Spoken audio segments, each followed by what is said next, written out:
let us see if we can translate our edge following program into a Blockly edge following function. So let's get our function out here. We want to call this edge follow.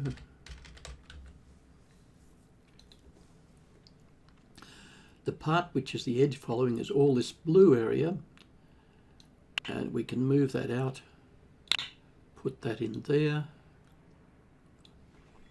And if we look at our function down below, we have edge follow.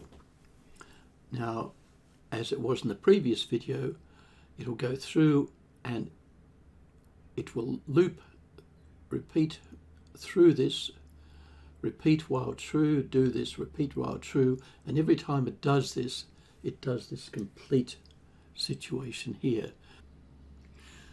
Before we actually run this, we did a check of the light. The light has changed, and so we'll put a value of 700 in here.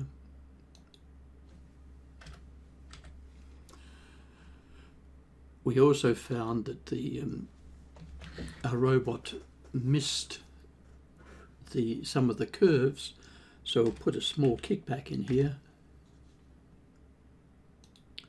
which will help it get around the curves.